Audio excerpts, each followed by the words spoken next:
Web Radio and Bright House Network's Channel 10 present the Bright House Network's High School Football Game of the Week.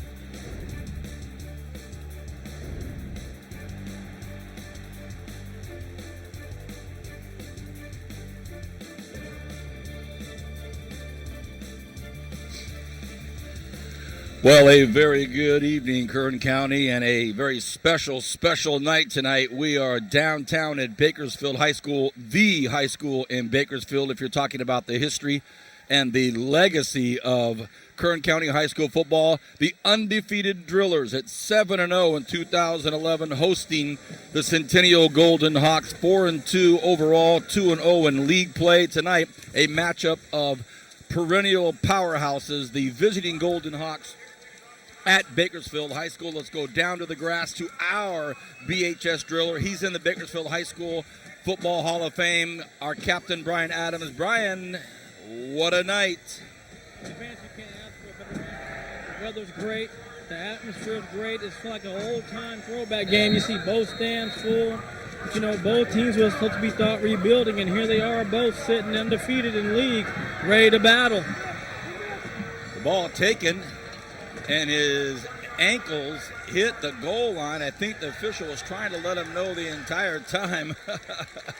It was Michael Martins on that. Let's welcome into the broadcast our partner up top with me, Matt Alvarez. Matt, as we always like to say with our perfect grammar, it don't get no better than this. What a nice football game. Yeah, absolutely. I mean, you have the hype of Centennial last year with Cody Kessler, and I mean, they've still impressed people this year. We saw them earlier against Clovis. They blew a lead late, lost in double overtime. But you look at Bakersfield High School, the winningest high school in California football high school history. Right on the back of their jerseys, Vance, you'll read Legacy. That's what this place is. It's a legacy here at Bakersfield High School. So no specific last names on their jerseys. It's legacy. Bresson in trouble, and a legacy of great defense from the Drillers throughout the 100 years, led by Kyle Pope, one of many that came in on that tackle. So we're going to see a lot of that tonight, just getting right after Bresson. Yeah, Bakersfield High School's defense is one of the best in the valley, one of the best in the section. And Bresson didn't have a lot of time. I mean, you see Centennial, obviously we saw them earlier in the year running the spread offense, passing it a lot with Bresson, putting their faith in their quarterback, who has been the shadow of Cody Kessler the past 4 years at Centennial High School. And they come back out in the spread 4 wide with one in the backfield with him. 2nd and 21 officially. Bresson in the shotgun. Quick look to the left. Clicks it out there to his right, our left, incomplete. Intended out there for Michael Martins. The normally sure-handed Martins let that go. So, Matt, right out of the chute, it's 3rd and very long. I mean, they tried 2 pass plays. Obviously, the first one was a sack, and then Martins has to grab onto that. I don't know if he would have gotten very many yards on that pass play anyway. I mean, it was a pass out in the flat. Maybe it would have gone for a gain of 1 or 2. But Centennial needs a big gain here. 3rd and, well, it says 21. I guess it is 3rd and 21, Vance. Huh? Did we miss something here? Nope. Oh, the sack, right. The sack was what moved it back 11 yards. I was thinking maybe there was a penalty with all the penalties we've seen recently. Strong right side for Bresson. They stay on the ground. They hand off to the left. It's a big hole, a big run, and it's up to the 25-yard line. And that's going to be close. It's going to be interesting. No first down, but we'll see what Coach Nixon decides to do here as we see our first big replay of the game. Well, you see the run straight up the middle. It's number 24, Colts Paxton. And Paxton able to get it up inside. I mean, he had some great blocking. Like you said, Vance, they ran a strong to the right. They had 3 receivers, so that's where a lot of the defense was keyed on. But Centennial forced a punt. First punt of the night. It's a beauty. A nice one, a long one, taken at the 30-yard line by Kevin Elijah Jr. Elijah Jr. looking for some blocks down the near side, and he gets knocked out of bounds at about the 50-yard line. So a good run back. The Driller faithful likes it. Centennial likes the fact that he didn't run it all the way back today in Zach's article in the Bakersfield, California. He talked to Coach Gola, talked to Coach Nixon. The title or the theme of the article was about special teams, and I think the Golden Hawks are just glad this didn't go back for 6. Well, notice how he's swinging that ball a lot. You know, if you're Elijah, you want to hold on to that ball as best as you can. And I think that BHS actually got away with the block in the back there on the near side, as you see BHS and Chris Hannibal, their all-star quarterback, taking the field here near midfield at the 49-yard line. Hannibal has 2 receivers, and they're in the wing. He sends his man Vickers in motion. Now he's going to reset on this first down play. Vickers goes in motion again. They hand it up the middle to Silas Nasita, and Nasita gets about 4 yards. Good story on Nasita, Vance. He's actually committed to go play in the Ivy League. You believe that? I mean, that's a smart kid right there. I mean, if his football career doesn't continue, I mean, you obviously know he's going to be doing big things in this great world we live in. And guys, they know he's the man with the brains, too. I'll tell you a little story after this. It's going to be 2nd and 5 here for BHS. They send another man in motion. Hannibal's going to run the option. Hannibal has it still on his feet, gets all the way up to the 35-yard line. So 2 plays into their drive, BHS is already down on the Centennial 35. Brian, what was your thoughts on Silas Nasita? Well, you know, before the game at halftime, Coach Gola invited some of the former players to come back, and he did a whole presentation on then, now, and forever, the legacy and their time now. And there was a question he asked about the alma mater song, and everybody referred to Nasita as what's the answer is, because nobody else knew. Well, Nasita was their stalwart in the backfield last year, as he is again this year. He gets that handoff, and he gets about 5 or 6 yards. Looks like maybe a gain of 7, actually. You're watching high school football game of the week exclusively on Bright House Networks. We're the only place you can see an entire football game in its entirety. And tonight it's on Channel 10. It'll be on demand on Channel 300. We're in the first quarter at Bakersfield High School as the Drillers already looking at his 2nd and 3 on the Golden Hawks 35. Hannibal hands the ball up the middle to Nasita. Again, plowing through. We'll see who wins that battle up front. Tonight's one of those nights where it's a who's who. Pretty much everybody in the football world that wants to see a big game comes to this game. I look down right below us on the 25-yard line. The great one, Ryan Redstone, and he's got some guy with him named Bo. So even the big names out tonight. 8.5 left in this first quarter.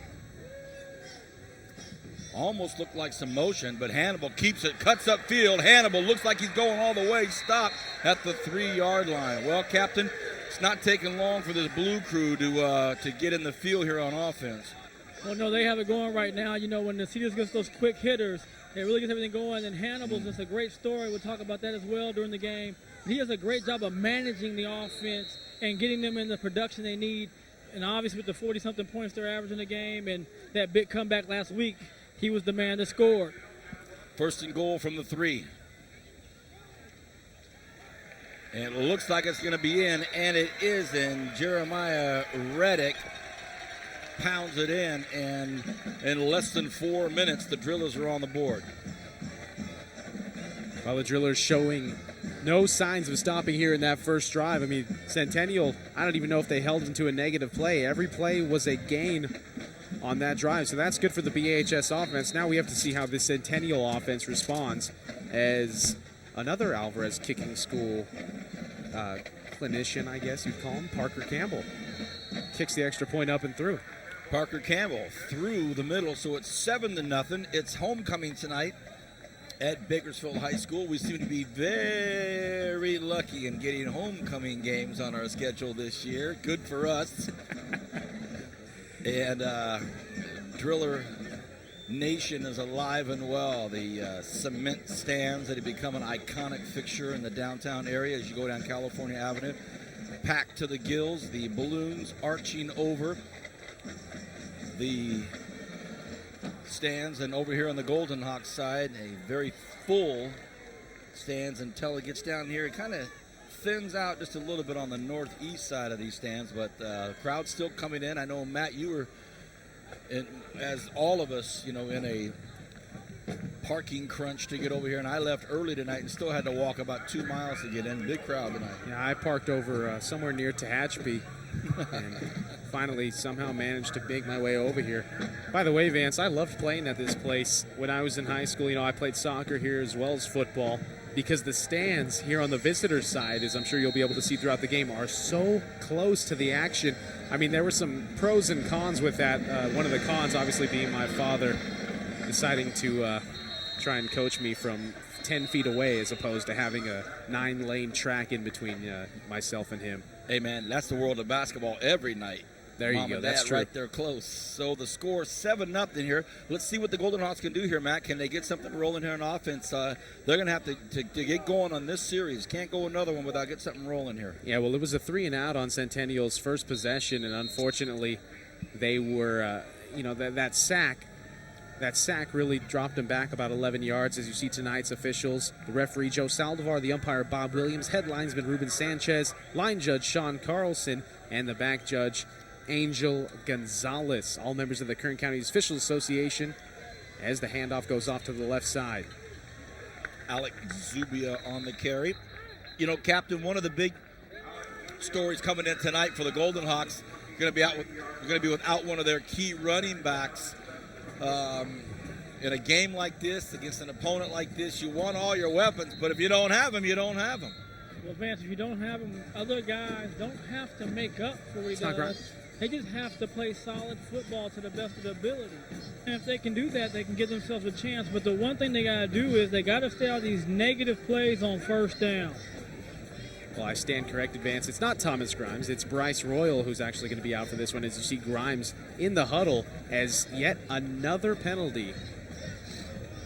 Or check that. That's only the first penalty of the game, as it looks like Centennial is going to be marked off about 10 yards or so. They're going to put themselves in another hole. I'm telling you, Vance, the first play of the game was a sack.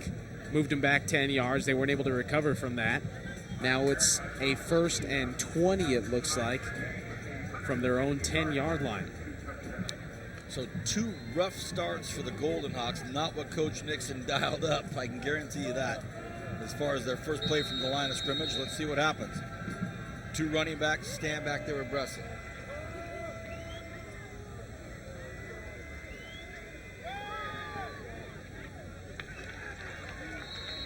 Well, that was actually Regan Enger. It was a direct snap, I think, to Colby Mini, Vance, as he's the one who took the snap.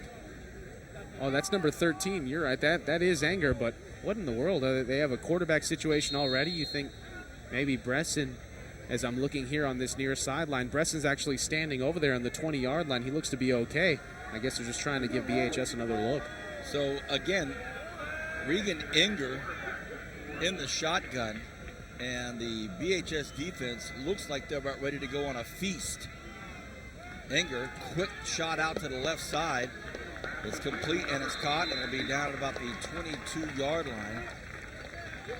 Well, that was a sharp throw by Enger. You see here on our replay that Enger just able to take it back, maybe a quick little 2-step drop, and then fire it over to the far side. That's not going to... Completion was to Elijah Frazier. That's not going to do you very well, though, in the long run. It's still going to be 3rd and about 7 here. 6.5 remaining in this first quarter. The Drillers already up 7-0. Had a commanding drive down the football field. The crowd's getting into it. It's homecoming tonight. Enger, the quarterback, in the shotgun, and now we have the whistles blow. The flag comes up. Did it take too long to get that play off, or was there some motion? Yeah, the right tackle moved.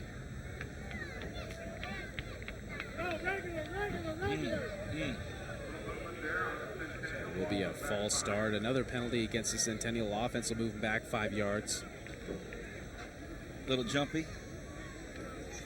And you see Centennial coached by Brian Nixon. The assistants Dave Rice, Justin Crane, Todd Hansen, Joey Reese, Dale Tidro, and Richard Parrott. And obviously for the Drillers, Paul Gold, the head coach, we talked about him, Johnny Moran, Terry Chapman, DeMarcus Clear, Darren Carr, Bill Solon. I mean, they have a lot of assistant coaches here. We'll get to them eventually, Vance, as it's 3rd and 12 now for Centennial. Bresson goes long, throws it, but he's hit. He's hit. Interception at the 30. Most likely, he's going to go all the way in, and he does. Touchdown, Drillers. Derek Vickers had the early Christmas present fall right in his hands, and off he goes. Well, you see Bresson was hit as he threw, just like you said, Vance. and that was gift wrapped. Merry Christmas, Happy Halloween, whatever you want to call it. Vickers into the end zone, nearly untouched. I mean, he got inside the 5 before a tackle was even attempted, and it looks like BHS having some personnel problems here on the extra point as Parker Campbell winds up for his second try of the evening. Nonetheless, oh boy, this one looks like it may get out of hand early if this keeps up, as you see Coach Golo over there in the 35-yard line. He's not happy that his PAT team is not dialed in. And I mean, when you're having personnel problems in week 7, that is not a good sign. And he talked about special teams. Okay, sure, they're up 13-0. Now they're up 14-0. But when it's the theme of the article in the local newspaper that you're working on everything in special teams all or every day all week long, and then to have your personnel on there, it's a small minor thing after you're up 2 touchdowns early. However, it's going to get on a coach like Coach Golo's nerve. Let's go down to the captain. Well, Cap, take off the blue and white, put on the gold and orange. If you're Coach Nixon right now, what are you telling your boys? Hey, it's 2 touchdowns early. You still got 3.5 quarters to go. Just settle down. Right now, we're not giving ourselves a chance. We're messing up on first down, putting us in the hole. Let's get a good positive play on first down, and then just slowly but surely track our way back in the game. Well, we see a shot of him there, Matt. He seems to be chagrined, no doubt. Yeah, I mean, what you want to do against a team, obviously, who's ranked number 1 in the Central section, number 1 in the Valley, number 1 in our hearts. When you want to do against a team like this is you want to not let them get out to an early jump start like they have now, and I'm sure that's what Coach Nixon preached in the locker room before the game. That's what he preached on the bus ride over. Don't let these guys get a jump start on you, and that's exactly what they've done thus far.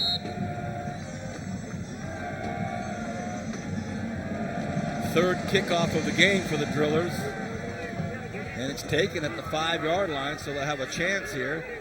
And they get it up to about the 25-yard line. So the return is Zach Clayton. Clayton gets it up to about the 25. Let's see if the Golden Hawks gets something together. Again, you're watching Bright House Network's High School Football Game of the Week. My name is Vance Palm. I'm joined up high as always with Matt Alvarez. And down on the grass is our captain, Brian Adams. Brian, you played a lot of football games on this field, and we've called a lot of games on this field, and it's homecoming tonight, and you used your power and influence to get us a little pregame meal. How's it feel to be back, big guy? Well, it always feels great to be back. It's a very welcoming place. Like they say, once a driller, always a driller. And, just to be here, it's been a while since we've been back to BHS, but good environment. And right there, Centennial, hey, that's a win. You might have got a yard, but the last 2 series, you've been going back 10 or 11, so good play right there. But, yeah, it's just great to be Vance. And Coach Gola has embraced the alumni and brought us back and asked us to do stuff in support. So just been an awesome experience this year. Thank you, Captain.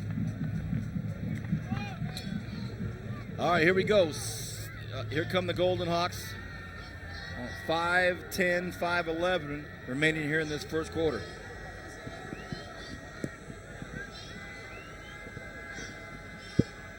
Hard count, good idea. Enger's going to take it, cuts up the middle, runs it in Nisita and a host of drillers. Might have picked up 1 or 2. Like that hard count. It's a way to get 5 the easy way. Yeah, unfortunately, all the penalties have gone against Centennial thus far. As you see, Enger trying to follow his blocker there. But, there's just too many drillers there. Too many drillers and not enough Golden Hawk blockers. It's going to go down for a gain of 1, but on a 3rd and 9 now, Centennial has been 0 for 2 on 3rd downs thus far. Guys, not to interrupt, but one thing, the receivers are going to have to make a play. Watch Jermaine Irvin in the corners, how they're going to play against the receivers. If you're a receiver and a defensive back is challenging like this, you have to make a play. Enger drops back, and quarterback keeper on a little bit of a keeper option. 3rd and probably picked up 4 or 5, but he needed 9, so nothing doing yet. And with this driller offense like they're playing, I think there's no question you got to boot this football. Yeah, exactly. You see Enger able to get around a couple of drillers, but the punt team comes out onto the field hastily running out on the field, and it's going to be a punt by number 80, Andrew Doherty. low snap. He's able to handle it. And another nice boot. And it's taken this time at the 35. Not a bad job by the Centennial defense, but a late flag. Uh-oh. Uh-oh. Well, another penalty, another personal foul penalty. This time, I believe it'll be a hit out of bounds. Yep.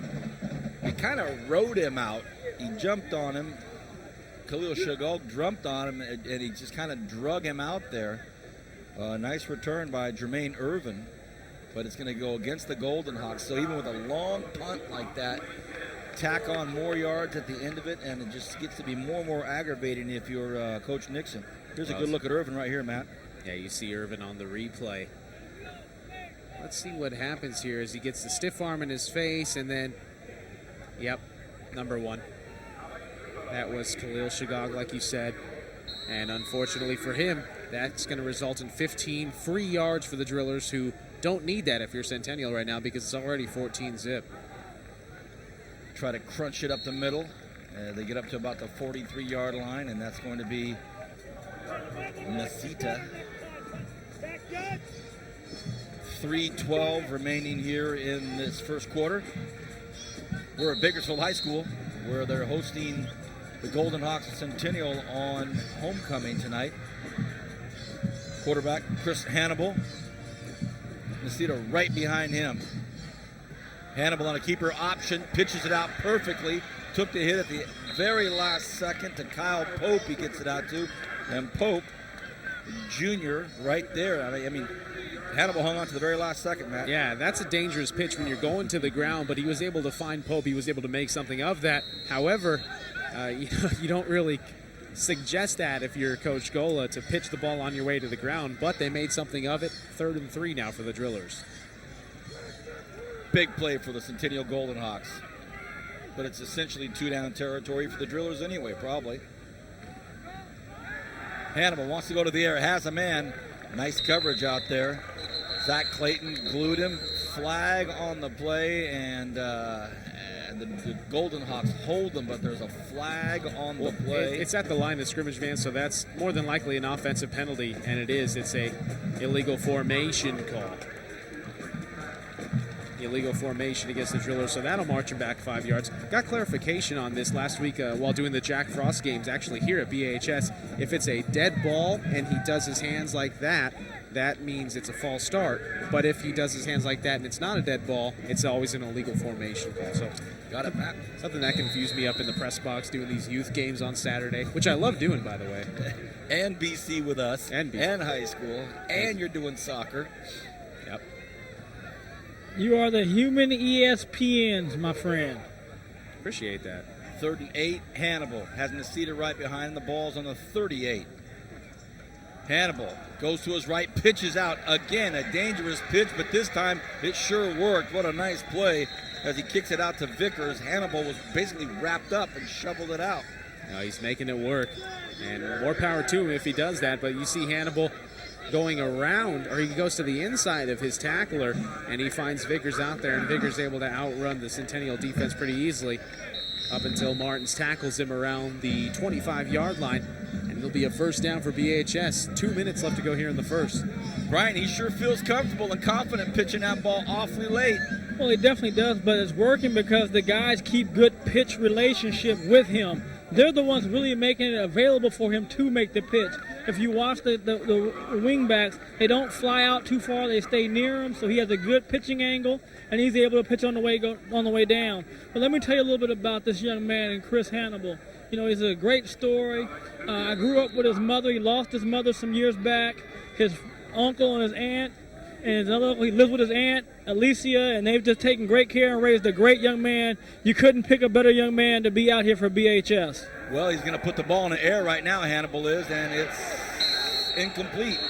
His receiver slipped and almost had it, but Brian, thank you for that insight on the BHS quarterback, Chris Hannibal, a senior. Long line of great quarterbacks out there, and he dropped it. Great coverage by our cameraman. See on the instant replay that pass was intended for Parker Campbell, and that's why he kicks and uses his feet. No, just kidding, Vance. But in all seriousness, though, that was a tough pass for Campbell to handle. He was going across his body trying to catch that, as a timeout is going to be taken by the Drillers. So BHS takes the timeout. The score is 14-0. A $111 remains in this first quarter. We are at Bakersfield High School, where the Drillers hosting the Golden Hawks. The Drillers 7-0, and they're, as Matt said, ranked number 1 across the board. And Vance, did you hear what he said too? Number 1 in our hearts. Yeah, hey, Brian. That sounds like a man that wanted to be a driller. Hey, Brian, when he said that. I didn't forget that. When he said that, I kind of just, well, first of all, not in this Arvin Bearheart, I can guarantee you that. But again, let's go back to last week. Brian, you don't think I'm going to let Matt just slide out of last week's comment when we were at East High School and he said, oh, the Drillers are in another category. And you said, wait a minute. And you gave a little bit of pushback on Frontier and making it a close game, and it ended up being a very close game. I want to hear both of your comments at the next opportune time about what you said, Brian, that, hey, when you're on top and you're winning all these games handily, sometimes a team can sneak up on you. And I want to hear Matt's, of course, wise observation on Frontier and how they hung in there and stayed in there. Right now it's 3rd and 10 with a $111 here, and a big third down defensive play for the Golden Hawks. Hannibal takes a look. One back behind him. Sends one in motion. Hannibal wants to go in the motion again. He can't do it. Option didn't work. He gets wrapped up and thrown down. So a good play by Centennial, almost as if they knew it was coming. Yeah, finally a third down stop for the Golden Hawks as Hannibal, it looked like he wanted to pitch it. I mean, he turned his head. He was like, oh, no, I better not. And he took the sack, and it looks like it's going to set up a field goal opportunity here for the Drillers. 44-yarder upcoming here for Parker Campbell. I say down the middle, and it goes almost to the fence. Wow, that would be about a 75-yarder. Campbell, the snap, the hold. It is up, it is beautiful, and it's almost to the fence, Brian. You're right. What a long boot by Parker Campbell. Man, I hope we can see that again. I don't know if our director Bernie has it, but talk us through this kick. If we get the replay, Matt, I want you to give us some technical insight, because to the naked eye, to this layman, boy, did it look good. Yeah, Campbell, like I said, he worked with us, myself and my father, during the summer, and the kid just came to us with raw, pure talent. He's got a great leg. He's got a great kickoff leg, as you've seen. He's already kicking him down here to the end zone each time, and that field goal just showed that, that Paul Gola can trust him from outside. As here you see the kick, small stutter step to start off, his head's down the entire way. Look how high that ball gets, Vince. I mean, that's not bad. Brian wasn't joking, man. That was a long ways. Campbell is a junior this year, 6 foot, $170. So, I mean, this kid has a potential to be, obviously he plays wide receiver for BHS as well, but he has a potential to be a pretty good kicker. How about last Saturday night, fellas, or Saturday afternoon? We're down there for the BC Ventura game, having a pregame, watching SC and Notre Dame, Hidari's national television, banging them away for the Mustangs. So exciting times to be a kicker in Kern County. Campbell smashes another one up high. This is going to float into the end zone, and that'll do it. So it'll be 1st and 10 from the 20-yard line. The Golden Hawks trail by 17 right now. They have not scored, and the Drillers taking an early command of this important game here in late October. Again, I'm Vance Palm, joined by Matt Alvarez and Brian Adams. And I'm going to let the cat out of the bag, Kern County. I'm going to let the cat out of the bag. Last week, we were prognosticating that we would be at Stockdale next week for a BHS Stockdale matchup, but we aren't 100% sure on that one yet, so I was maybe a little bit ahead of myself there. We'll see. On a 1st and 10, the Golden Hawks are going to try to run up the middle there, and not going to happen. So again, I want to take back that affirmative statement we were making last week about being at the BHS Stockdale game. That's not 100% sure yet. And this may be the last play of the first quarter as we tick it down. They may not even get this off. They do.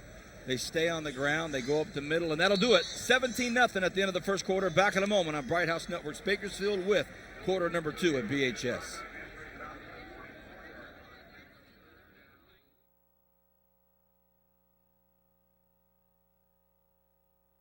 Break out of the box with Bright House Network's Whole House DVR service. Our Whole House DVR service makes it easy for everyone to enjoy their favorite shows. With options to record up to 4 HD channels at once, store up to 120 hours of HD programming, and view across multiple TVs in your home, something no other provider can offer. You're getting more entertainment and more convenience in more rooms. That's Bright House Network's Whole House DVR service. Learn more at brighthouse.com/DVR. Wow, I can't believe you just told me that.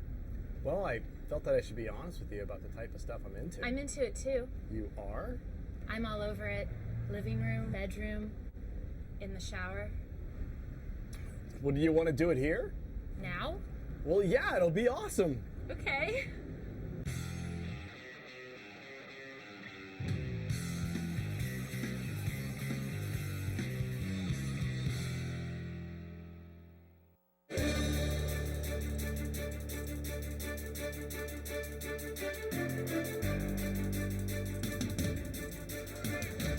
Welcome back, everybody. Second quarter here. Bright House Network's high school football game of the week. Ryan Adams is on the grass. Matt Alvarez right next to me. I'm Vance Palm as we start quarter number 2 at BHS. The Drillers all over the Golden Hawks right now, 17-0.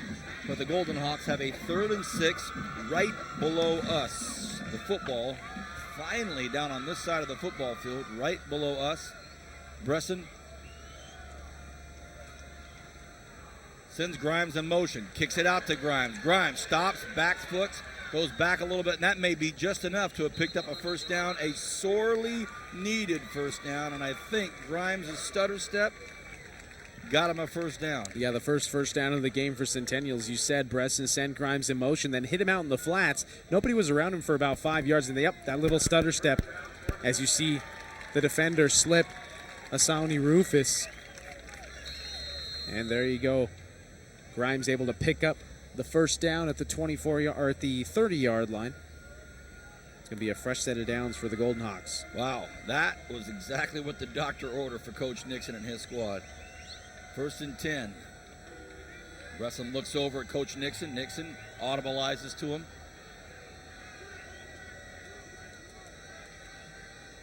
Bresson looks to his left, throws out to his left. Oh, and it's dropped. Doggone it. Michael Martin's had at least 6 or 7 or 8 yards. Well, here's the problem. He tried to run before he had the ball in his hands. When you do He's that, having a tough night so far on that receiver, guys. You said exactly right. He's not watching the ball all the way in. He's looking to make his move first. And with his size, he's going to be able to roll some guys off him once he catches it. He's got to attack the ball with his hands and his eyes. The eyes have to see it. Hands have to attack it. 2nd and 10. what in the world's on the field there, Vance? It's a towel that belongs to Michael Martins, and he dropped it, and so the driller just left it on there. Strong right side, and I mean Quads. Everybody on the right side. They're going to screenplay this one out, and well read by that by the driller defense, Kevin Elijah Jr. I'm looking at Elijah Jr. come up, and he looked like Mercy Maston coming up from last year and this year. So, of course, I cross-promote the Renegades on accident. But a great read here by the defense. Well, this season, the BHS Drillers may be able to compete with the Renegades as Kevin Elijah Jr. comes up and makes the tackle. Or check that, number 34, Andrew Agtang, actually the one with the tackle, but Elijah was definitely not fooled by that screen pass at all, as it's going to be 3rd and 9. Another long third down here for the Hawks. Bresson looks over. He's got doubles on both sides. Here comes everybody from the Drillers. They bring it at him, and Grimes with the catch, but just not going to be enough as he's wrapped up out there by Darius Dallas. Darius Dallas. Yeah, that pump fake really gave Dallas an extra second to get over there and make the hit on Grimes, as Dougherty set to punt for the 3rd time tonight, if I'm correct. I believe it's his 3rd punt of the night. Perfect deep snap. A high wobbler, and everybody's just going to get out of the way and let this thing bounce. And it bounces backwards, so the Golden Hawks snatch it up at the 33-yard line. It'll be 1st and 10 Drillers, and let's see if the Drillers can come our way and try to move that football to the north. Brian, you were recently inducted into the Bakersfield High School Driller Football Hall of Fame. And just for me, walking with you over to the concession stands in pregame, we were stopped by quite a few gentlemen out there. We had a mutual friend that stopped and said hi to both of us. It's got to be fun for you. You know, it's always a pleasure to come back. You know, one thing about when you have the history of this program, people remember what you did when you were successful like anything else. But it really is a home atmosphere, and I just love the Driller family, and they've been great to me. 1st and 10, Hannibal to the left side, trying to make something happen here. The defense of the Golden Hawks hanging in there. Hannibal has so much room back there. He runs into his own guy. But still able to chew up about 8 yards. He ran into Kyle Pope, his lead blocker, or who became his lead blocker. I don't think that's how they drew it up. Nonetheless, you see here, they send man in motion, and then Hannibal, I mean, he just took off out of the backfield as we were kind of screened by the offensive line. But Hannibal able to get around the block there, then boom, into his own man. And, you know, he was able to get up to the first down marker, Vance. Yeah, it was close. He must have picked up 10 and 1 inch.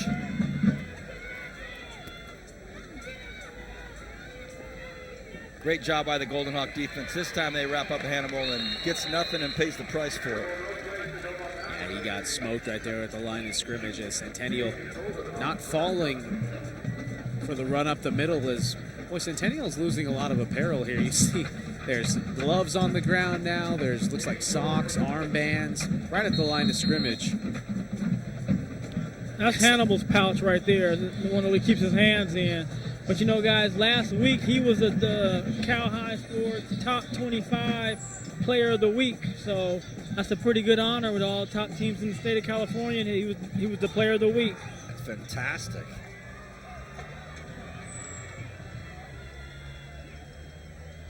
Second and 10, a pitch out to Pope.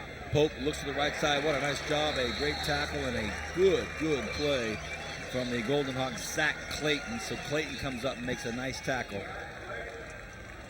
Now Clayton, I believe, did we say it was the younger brother of Adam Clayton over at BC, who's unfortunately season came to an abrupt end a couple weeks ago. He suffered he tore a lot of things in his knee, Vance. I mean, that was a really gruesome injury to have to watch down on the sidelines. And I'm sure that. Go ahead, Brian. You got to watch Kevin Elijah. He's their big play receiver. He's matched up one-on-one press, so he's going to get a chance to beat this coverage, possibly make a big play. On a 2nd and 10, they send Dallas in motion. They throw it out there, and nice defensive effort out there by Khalil Shogog. The officials flag down. And young Kevin went out of bounds and came back in, so they're going to say he wasn't pushed out. All right, we're showing you some Halloween replay right now. In our theme of spooky stuff. No full moon tonight, Vance. No, we're how far are we? 10th. Yeah, November how far are we 10th, away? We'll have a full moon here in Matthias. November 10th. Yes.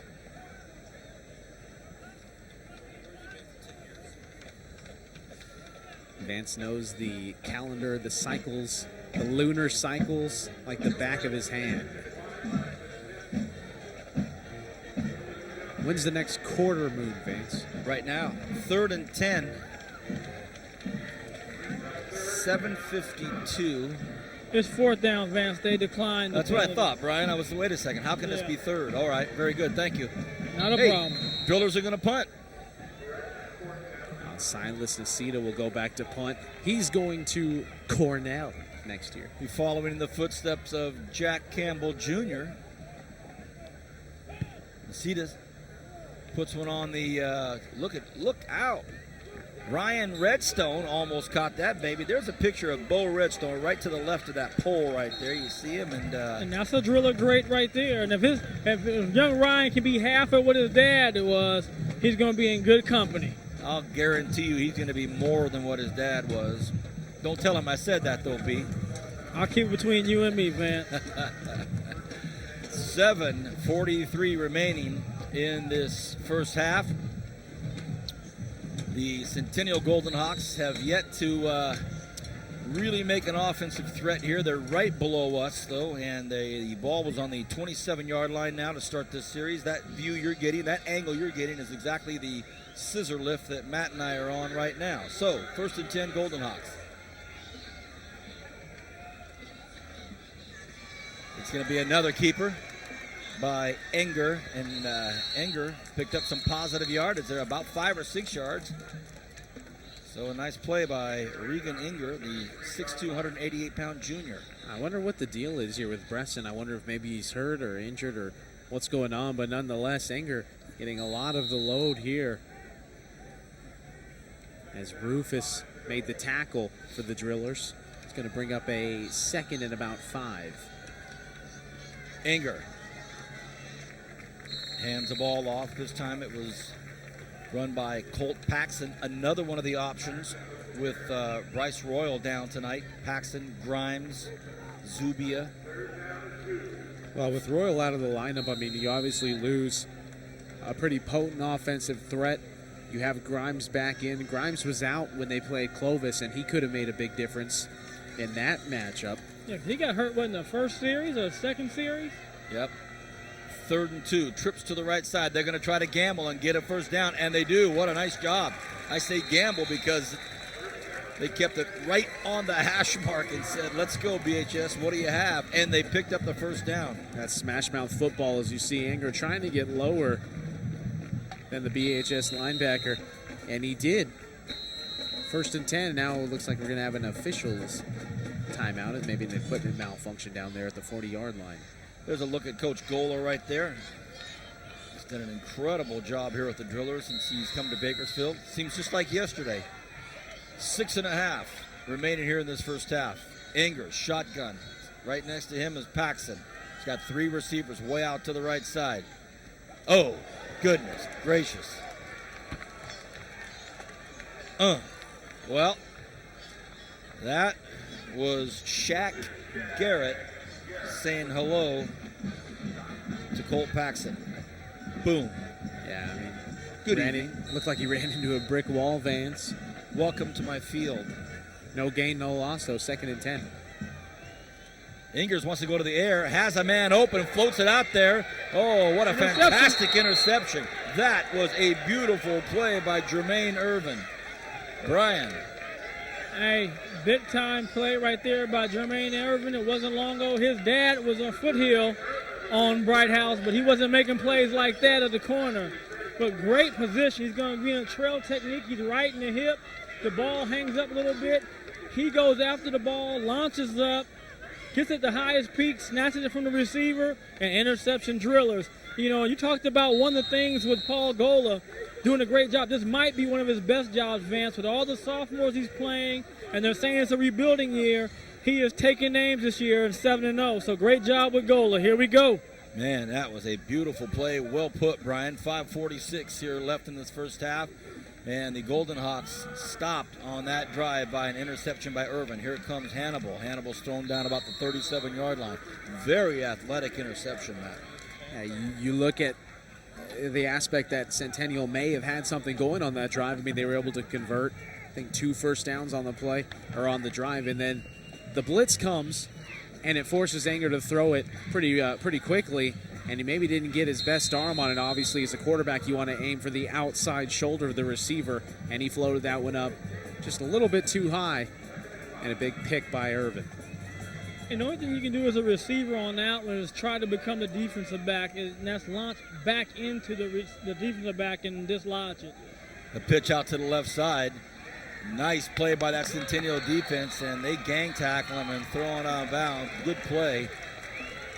Good play. And, Brian, the only other thing I can say, that receiver on that pass route, I think he thought he had the reception. I think he thought he was going to actually make the reception. It was such a sneaky interception, as we see a nice play by Michael Martin. So, again, going back to interception, key play. Let's see if it matters. But let's give Centennial defense some credit. They settled down, guys. They got rocked a little bit, took a knockout punch, and they've come back. And now they put the Drillers in a 3rd and 8, 3rd and 9. And that's what you want. You want them to be in a passing situation. But, again, they have capable players, and you have to be wary of Kevin Elijah. He's the big play receiver for them. Fumble. Hannibal drops it, picks it up. Hannibal still on his feet. Finally gets thrown down. Big loss, big play on a 3rd and 8. And the Drillers are going to have to punt the football. So you're right, Brian. Right on cue. Golden Hawks defense stepping up, making it happen. You know, now can the offense, fellas, get something going? Can the offense put a string of plays or get one big play?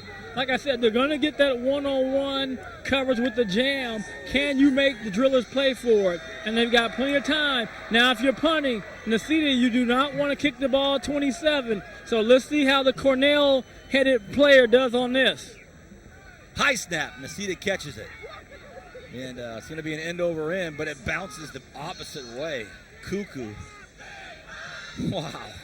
A low end over end actually bounced backwards. Ball goes out of the 34-yard line. So 1st and 10 Golden Hawks with 3:54. Matt, they'd love to get down there and get something. If not 6, at least 3. Yeah, with 3:54 left, you have to try to get something on the board here. You don't want to go into the locker room with a big goose egg against your own team. So 17-0 the score here. Obviously, Centennial, if they hadn't have thrown that interception, who knows what could have happened on that last drive. But now they have another chance because it was no harm, no foul. They were able to hold BHS to a 3-and-out.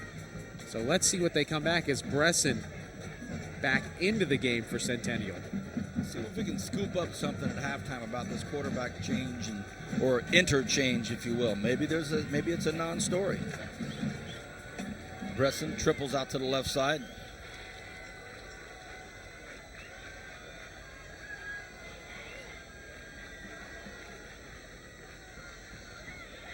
Handoff to the right side, and it's handled out there by Paxton. Nice run. Good positive yards. Well, with 3:45 left to go here in the first half, little runs like that aren't going to do you much good. You're eventually going to have to go to the air. You're going to have to trust Bresson. I mean, they're split out trips to the left, and they have Doherty out to the right. So you got to think that maybe somebody will come open in the flats, get the ball, and go out of bounds real quick on an out route.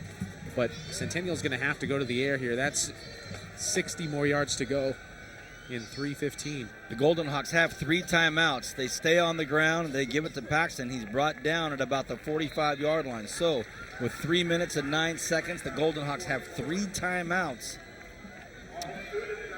And this brings up a 3rd and inches. Very, very close to a first down. Time is ticking away here. Yeah, I mean, you'd like to see them go a little quicker to the offensive, from the huddle to the ball. Nonetheless, it'll be a 3rd and 1 here for the Golden Hawks. Everybody packed in tight. All 22 guys in there close. And a struggle, and I think maybe he just was able to get past it. And it was a hard-fought run out there by Alex Zubia. I believe Zubia got it. Just putting a fist up, so that's 4th down. Man. Oh, boy. Looks like they're going to call timeout for measurement. Man, I don't see how. I didn't know there was that much give in the measurement and the marking. Goodness. There's they had 3rd and 4 inches, and they picked up 3 inches. Yeah, that's well-known. What would you call that? A landmark here in Bakersfield. I mean, when you see that, that's pretty intimidating when you come in as an opposing team, seeing that big old Drillers, what was that, a water tower, oil derrick, whatever you want to call it. Pretty intimidating sight when you're coming in here as a visiting team. I'm going to keep my mouth shut, Vance. The truth will go on tonight and next week. That holds all of Brian Adams' awards here, his 4 years in BHS. Football, basketball, track. B. Adams, you played basketball, huh? Just a little bit. My goodness.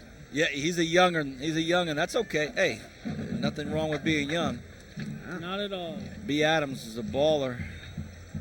Well, 4th and half an inch, Matt.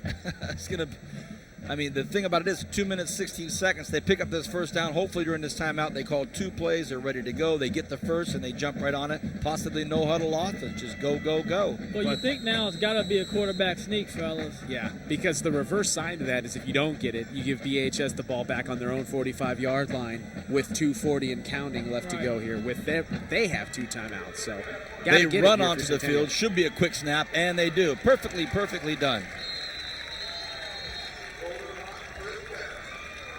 So they should have the play already called. They'll probably just get lined up and go. Bresson looks over.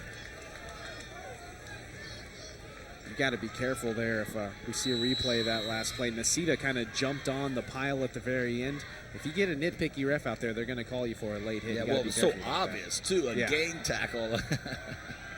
Grimes in motion to the right side. Bresson takes a look, bobbles it out to Grimes, gets it to Grimes. Oh, what a beautiful play. A great play by Nasita.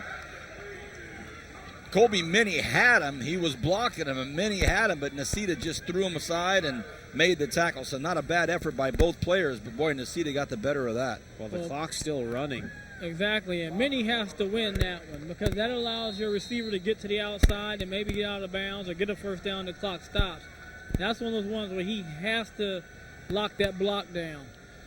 Nice job blocking out there right now by Brad Prout, one of those big offensive linemen by the Golden Hawks. I see Prout working hard, number 65, Brad Prout. And he protects the quarterback on this one as well. And Grimes looking for the ball, didn't know where it was. So as we talk about Brad Prout getting that big right tackle over there, giving him a ton of protection, the receiver didn't know the ball was coming. Oh, that was your standard wheel route. That was coming right your way, Brian. It definitely was, fellas, and the ball was actually thrown in a good place. It's just Thomas never saw the ball, was able to react to it, but that would have been an easy first down and big play. 2nd and 10, exactly 60 seconds left. And it's Bresson. He's in the shotgun, and he has Zubia next to him. Bresson takes a look. Out to the flats to Zubia. Zubia knows he's going to have to take on some drillers now. He's got drillers coming. And get out of bounds. Ooh, took a hip pointer, a big shot, and the one that delivered it was the driller, and he's the one having a hard time getting up, and that's Darius Dallas. Watch this. You know he knows he's going to get hit. They're coming after him. Well, it's 4th down right now, Vance. There's 38 seconds left. If I'm goal, I'd call a timeout here because it's 4th and 5. Centennial obviously has to punt it.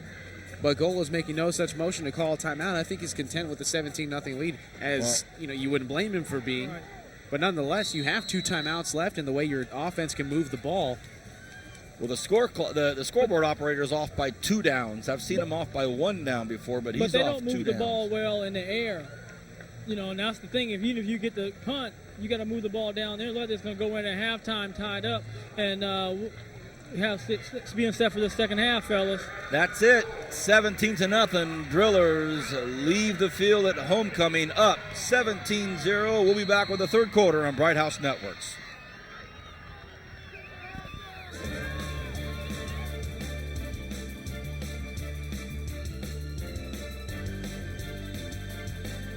Bright House Networks is rolling out more ways to watch TV. We're giving you the freedom to watch TV anywhere you are on your choice of devices, computer, laptop, and most tablets and smartphones. Stay entertained with sports, movies, and more from anywhere.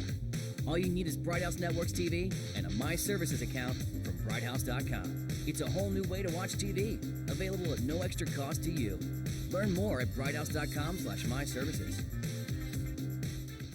Wow, I can't believe you just told me that. Well, I felt that I should be honest with you about the type of stuff I'm into. I'm into it too. You are? I'm all over it. Living room, bedroom, in the shower.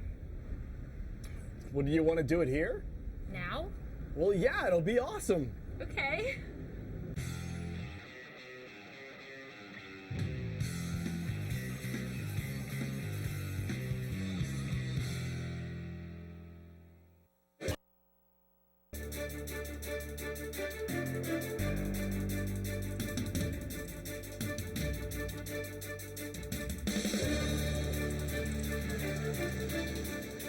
Welcome back, everybody. After the homecoming festivities, at Bakersfield High School. What's going on there? Oh, you see, that's our cool little view that we get as we go up about 40 feet in the air all the way from ground level. And the name of the band was Under. So music was provided by Under, one of the hip new local bands. And as we get ready for the third quarter, 17-0. I had a chance to visit with a couple of my buddies, one of them being Bo Redstone and Chris Clayton. Brian Adams was scouring the grounds, talking to some of his buddies. And what'd you do? I just chilled, Vance. I took a seat over there on the near sideline and laid out across the first little seating area that I saw. Took a quick little nap. Got a big day of traveling ahead of me tomorrow. I'm going to go down to El Camino for the BC game and then straight to LAX after that. Smart man, smart man. El Camino and LAX are like 5 minutes apart. Don't be late. All right. Drillers with a 17-0 lead will receive the football to start this third quarter. And we finally have a little bit of an autumnal chill here for a football game. Last week we're in shorts and polos. Now it's starting to get chilly. And the Drillers will get it up to about the 18-yard line. So let's see if the Centennial Golden Hawks defense can continue what they did for the better part of that first half. It doesn't seem like it with a 17-0 lead, but they played very good defense and kind of, as Hop from AM 1230 was calling the game on 1180, calling the game tonight here live on radio, came down and said hello to us on the sidelines and said, hey, that Golden Hawks defense kind of stopped the bleeding, and I agree. Yeah, absolutely. I mean, they did a great job of holding BHS to only 17 points. And, I mean, I say only 17 points because it could have been a lot worse. Let's see how Centennial's defense comes out here in the second half against Hannibal and the Blue Crew. Hannibal behind the center, sorry. Takes it, gets up to about the 24-yard line, about a gain of 5 or 6. Well, not a bad way to start the third quarter here with Hannibal. Just a simple keeper on the option up the left side. You see they send Pope in motion, and Hannibal, as we've talked about tonight, Hannibal has been pretty questionable in his pitches. Nonetheless, he makes them work, so, I mean, it's more power to him, like I said. He's behind center again. This time it's Nacita up the middle. Nacita chops up about 4 yards, so it should bring up third and short. Let's go down to the grass and talk to our partner, Brian Adams. Brian, I saw you for a brief second at halftime over with Bo Redstone, then you disappeared. What'd you have going on? Oh, man, I was up there talking to Chris Clayton and Terry Manoy and Randy Robinson, some buddies of mine from back in the day, and just chopping it up. Chris Clayton. Hannibal goes to the air, and his intended receiver, Parker Campbell, never knew it was coming until it was too late. So the Drillers are held on 3 and out. So let's see if this can get this Golden Hawk defense fired up. Offense fired up. So that was just bad communication. Well, I mean, it has to get the Centennial offense fired up if they want to get back into this game, because right now their defense is keeping them in it. I think that's 3 straight 3 and outs now forced by the Centennial defense, or at least 3 straight punts forced by the Centennial defense as Silas Nacita goes back to kick to Thomas Grimes, and who else is over there at the 40-yard line? A high wobbler down the near side, taken by Grimes. Grimes might have a couple of blocks. We'll see. He's getting chased down by Campbell, gets hammered on a block. Huge wall. And Grimes picks up some territory, some big territory, and goes out of bounds.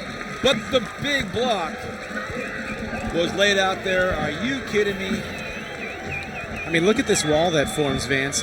As soon as as soon as he gets around Parker Campbell, he has a wall of about 8 or 9 blockers. And you see, oh man, Campbell just gets laid out. Looked like Chris DeWeese, or check that. Or maybe it was Chris DeWeese who laid the block on him. As Grimes steps out of bounds at around the 39-yard line, that's where Centennial's going to take over. And boy, that crowd got as loud as we've heard them tonight, Vance. They needed that. Good run back, a good wall. Watch Chris DeWeese. Nice angle right here. Well, yeah, watch DeWeese come in here.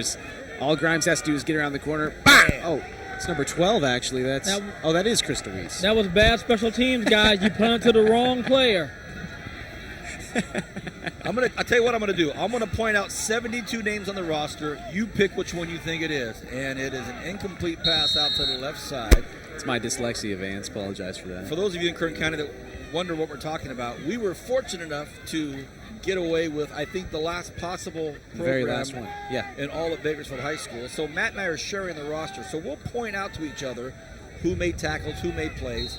So I'm pointing to Chris DeWeese's name 3 or 4 times, but Matt just doesn't want to buy the Vance, you have long fingernails. It was number 12 making that block. Even on the 6th replay, he still thought it might be somebody else. Here we go, 2nd and 10. They go to Paxton. He's in trouble.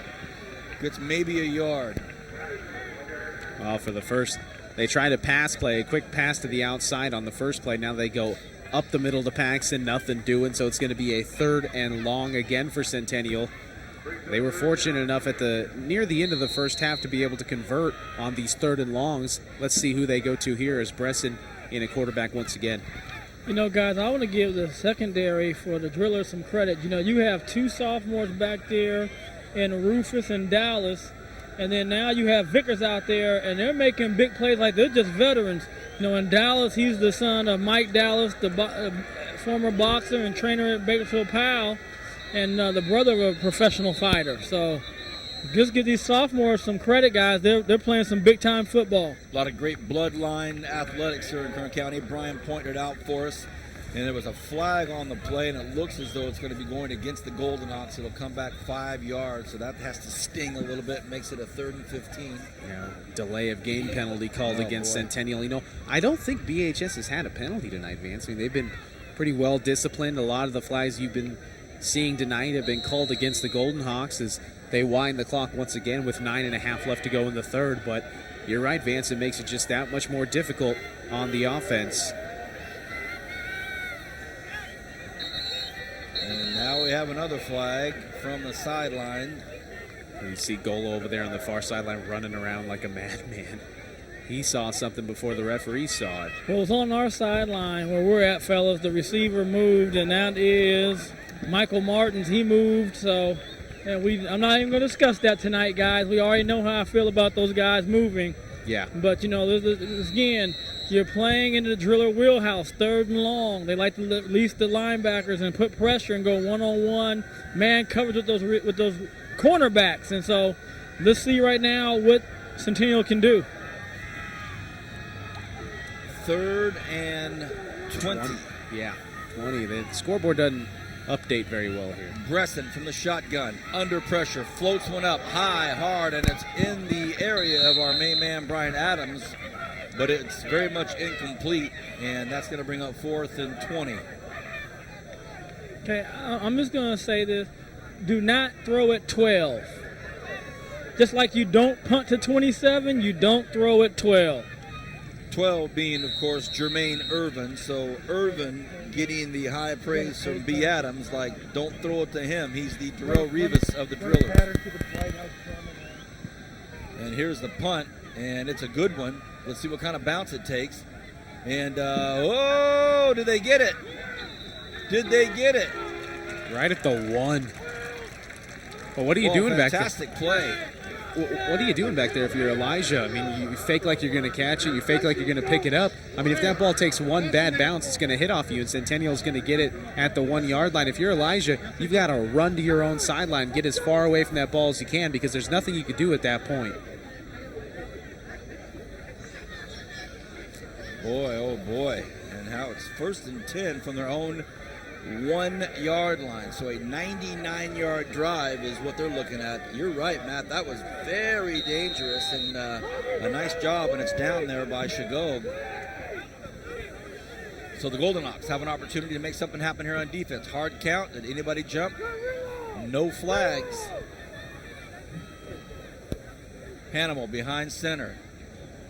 Nasita knocked down early in there. They tripped him up. He got maybe a yard, so 2nd and 9. Might be a bit of a defensive stance here for Bakersfield High School, because they have to give at least some room just in case they need to punt the ball, because you obviously don't want to punt from the back of your own end zone with the way these snappers snap nowadays, I mean, you never know. It could be on the ground, could be over his head. So trying to get a little bit of yardage here. Hannibal again going for that hard count, trying to get something for nothing, and Centennial not biting on it. They stay right in the middle of the football field, and Nacita again maybe gets a yard, 2 yards. Are they trying to set something up, or are they just trying to stay out of trouble? I think they're trying to stay out of trouble, Vance, because you've seen the plays that BHS runs. Hannibal runs the option, and when you run the option, you run the risk of losing a little bit of yardage, and when you don't have much yardage to give, I mean, they're at the 2-yard line, you can't run anything like that. So they're trying to run it up the middle, play a little smash mouth football, but right now it's 3rd, and I'm not going to trust the scoreboard anymore. I'm going to call it 3rd and 8. Hannibal. Centennial shifts their defense, and there's movement illegal by the motion. driller. There's a flag. And there's a flag on the play.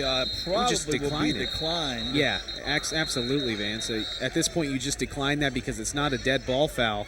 It's an illegal motion call against BHS. You decline it, they're going to have to punt. If you accept it, it's going to move them back even further, and it looks like Hannibal is in a little bit of distress. That is not good if you're a driller fan. So he's a little gimpy on that left side as the drillers will bring the punt team on, and Grimes and Clayton will be standing at the driller 40-ish. And keep in mind, Nacita doesn't have the leg that Doherty has. Nacita hasn't been getting off very good punts tonight. I would move up if I'm the return guys, fellas. Yeah, this could put the Golden Hawks in pretty good field position here. So B. Adams having these guys move up a little bit. Here's Nacita. He angles one, and it's going to be taken short. Drop! Fumble! Oh, goodness gracious. Could have been an incredible field possession for the Golden Hawks. Dropped at the 40-yard line. Penalties. They've got an interception against them already. Now a muffed punt. I mean, Centennial's doing all they can to keep that goose egg on the board right now. And I mean, if you're BHS, let's see if Hannibal comes back out there. Looks like he does, but that was a very low line drive punt, and I'm sure, Brian, I'm sure you've had to return some of these in your career over at UCLA, the low line drivers, and those ones, when they come at you with a lot of speed. Well, those are return balls if you're close Pitch enough pass. to get it. Pitch pass. Doesn't work out. Nice job by the Centennial defense.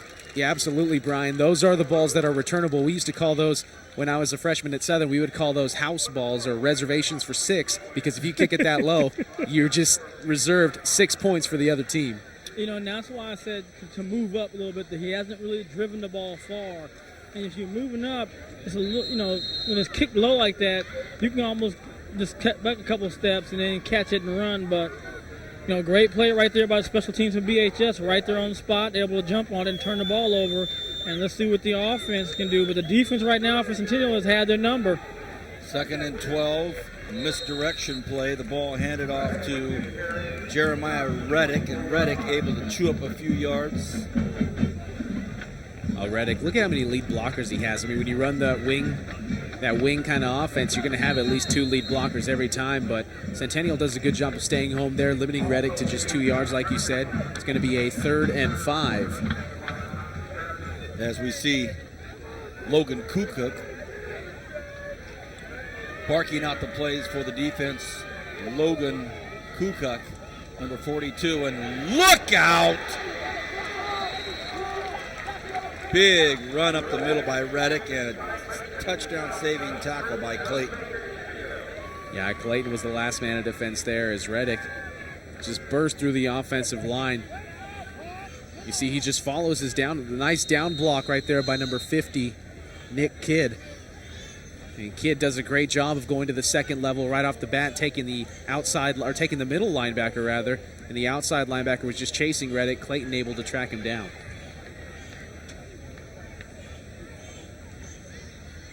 Fake to Nacita. Hannibal keeps it.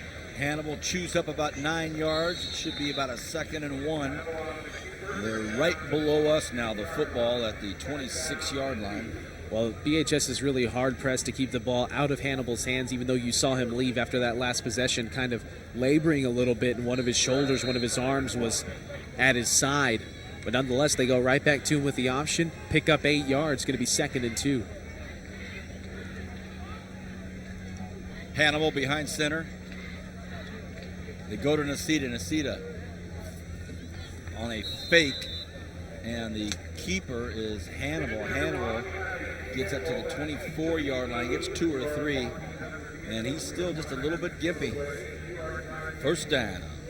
Yeah, going to be enough for a first down on the left side. As they did fake it to Nasita, fooled myself as well, Vance, and Hannibal kept it on the left side. Let's see if Hannibal just takes this one single-handedly into the end zone.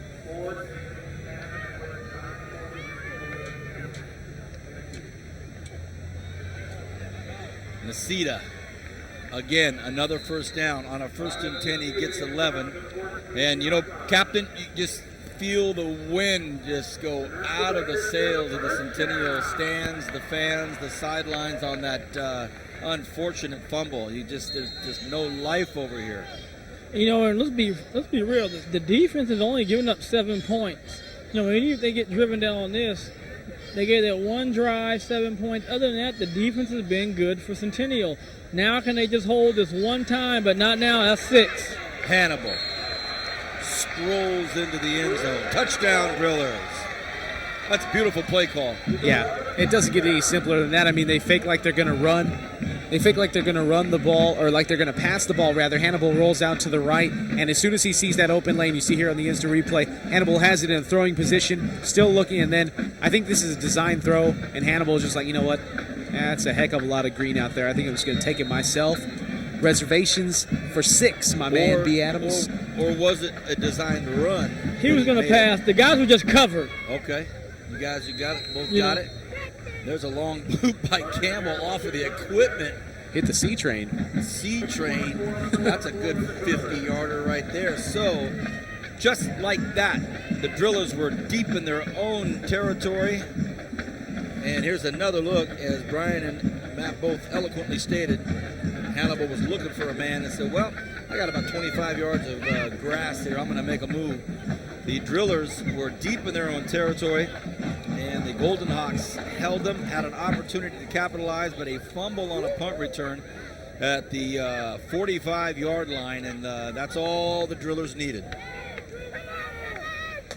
Well, the Gravedigger, as Brian calls me so eloquently. Oh, boy. With 4:02 left to go in the third quarter, I mean, the Gravedigger's about ready to start pulling out his nails if Centennial doesn't get anything going on this next drive, because this is a gut check drive. And I know we say that every game, Vance, but this really is a gut check drive here for the Centennial offense. They need to put points on the board, whether it be a field goal, whether it be a touchdown, because I don't think their defense, who's been playing a heck of a game, to be honest with you, their offense hasn't given them the support they need. So the Centennial offense has to put some points up. Campbell boots into the end zone. And, maybe we'll see a flag. And we do. And we do. And Chris DeWeese, who laid out Campbell on a punt return by Grimes, just laid out They're waving it off. Javon Rufus, and they waved it off. And I don't know if our replay will catch it. It was at the end of the touchback. How can you wave off a dead ball foul? I mean, it's Javon Rufus was just decleated. I don't understand how you could wave off a dead ball foul, because it's a judgment call. You can't second guess your judgment if you're a referee. Well, the whistle hadn't blown yet. Protect yourself at all times, fellas. Kind of like Floyd Don't Mayweather. run down there on those kickoff covers just tiptoeing through the tulips. You got to have your head on a swivel, and even though the ball's in the end zone, you got to be aware. I concur, B. Adams, as we see Colt Paxson. It's like that Mayweather-Ortiz fight. Protect yourself at all times, and Ortiz went in to hug Mayweather, and Mayweather clocked him with the right, knocked him out, and that's what BHS's defense is doing to Centennial's offense right now. They're clocking him with left, rights, roundhouse jabs. Short gain on that run makes it 2nd and 9 for the Golden Hawks. It's going to be Joe Bresson taking the snap from the 21-yard line. He's got Grimes, 2 others out to the right, and Martins to the left. In the shotgun, they've got to be running low on the play clock here. Blitz comes, Bresson fires, almost intercepted by Nicita as he had to get rid of that one pretty quickly. Blitz was coming by number 45 for the Drillers, who looks like he's wearing it's Ernesto Juarez, looks like he's wearing a pajama shirt. Jersey all the way down to his knees. And they're wearing the throwback jerseys. If you notice, the color in the blue is more of a royal blue as opposed to that navy blue they've been wearing. So it's a legacy night, throwback night, and they're playing some throwback football right now. 3rd and 9. Bresson takes a look at his running back Paxton next to him. He has 2 receivers on both sides. Has the pocket, has the protection, floats it out there, but just not within reach of Martins. And again, it was for Grimes, Vance. Grimes ran a post. Okay. And they were looking fade, I guess a streak. But you know, one thing, if I'm watching BHS, they love to jump on routes. If you have a pump fake, a pump and go, a slant and go, anything like that, I would try it on them. The punt. Oh, what a boot. Fair catch being called out there by Kevin Elijah Jr., and it'll be great field position for the Drillers. You're watching Bright House Network's exclusive full game coverage of the high school football game of the week. We are at Bakersfield High School. It's homecoming. It's Legacy Night. The Drillers have Legacy blue on, as Brian so aptly noted. They have Legacy across their backs. No last name, just Legacy. And right now it's a 24-0 football game. The Drillers in full command with under 3 to go here in the 3rd quarter. Looks like Army's jerseys, the United States Military Academy. They have Valor, Honor on the backs of their jerseys. As Hannibal takes the snap from the 43, hands it up the middle, and still on his feet is Silas Nicita. He's going to get run down at the 18-yard line. It was Shigog on the tackle, and Nicita picks up a good grip of yardage inside the 20. Look at that. That's balance right there. Holding himself up with his left hand, switches hands. Shigog and Clayton able to run him down, though. Nicita doesn't have that breakaway speed, but he got a big chunk of yardage there for the Drillers. As Hannibal takes it again at the 17-yard line, he keeps it. Hannibal up inside the 10-yard line, up and over Clayton. Tried to take his legs out.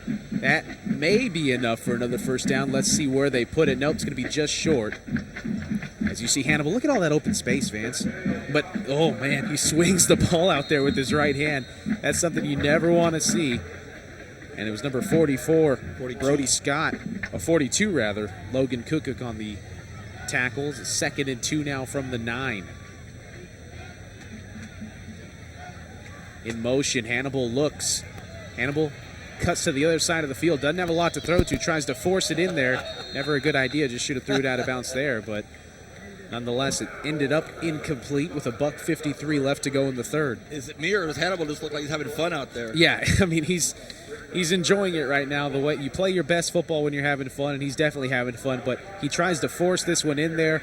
Throws it across the grain. Something I would never recommend in all my years of playing quarterback. 2nd and 2, under 2, should be 3rd down, actually. We know not to trust the scoreboard. Hannibal on a keeper. Nice play by the Centennial defense. They said no dice.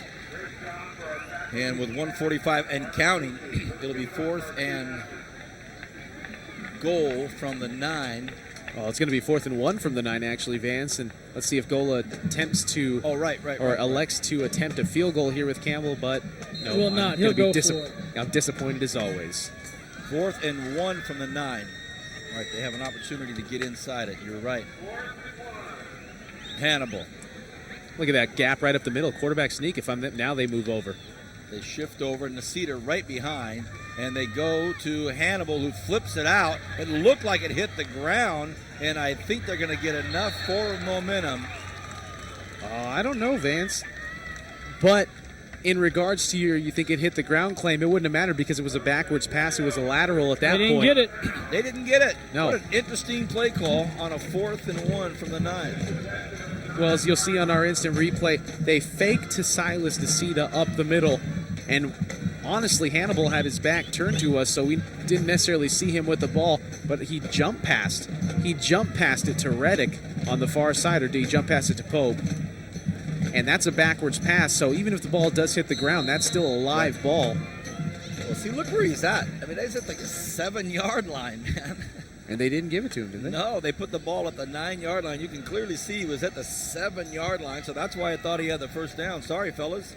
Wow. Well, didn't you see that? I did now. Thanks to our people in our truck working the replays, doing a great job as always. Into the third quarter as Paxton tries to muscle his way up to the 10-yard line. Regan back in there in the quarterback. Regan Enger. Watch this. Watch his forward progress. There's the 10. There's the 9. There's the 8. Oh, he's at There's the 7. 7. Oh, yeah. Well, what are you going to do now? I mean, you have a 24-point lead. I'm sure that goal is not too upset with that because of the fact that his defense is pitching a big fat goose egg up on that blue scoreboard. Enger remains in the shotgun. Enger decides to keep, cuts up, and battles up to about the 16-yard line. And for all intents and purposes, that's probably going to do it for the third quarter. A 24-0 lead for the Drillers right now, unless they get one more off the Golden Hawks. I don't know if they will. That'll do it. We'll be back with the fourth quarter of BHS. They lead 24-0 here on Bright House Networks.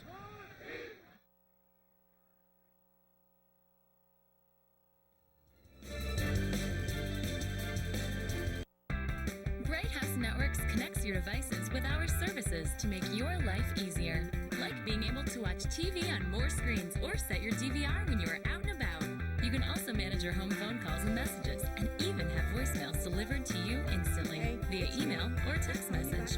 Our apps and downloads let you stay connected 24/7 with your smartphone, computer, and tablet. With Bright House Networks, control is in your hands. Visit brighthouse.com/myservices. Wow, I can't believe you just told me that. Well, I felt that I should be honest with you about the type of stuff I'm into. I'm into it too. You are? I'm all over it. Living room, bedroom, in the shower. Well, do you want to do it here? Now? Well, yeah, it'll be awesome. Okay.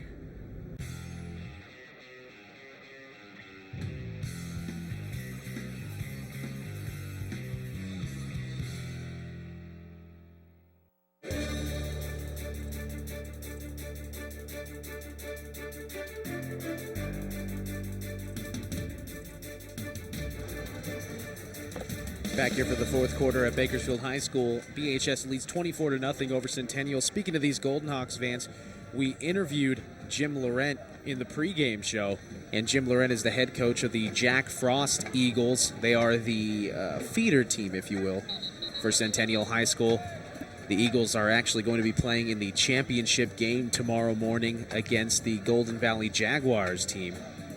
The Eagles, 2 years in a row, have been the Jack Frost champions, looking for their third straight. And since I've grown up, the Eagles have always been the dominant team in Jack Frost football, and that's why Centennial has such great athletes year in and year out. Jim Laurent does a great job developing these kids, and his staff. Have to give credit to his staff as well. So 1st and 10 for Centennial. Power run, helmet to helmet hit.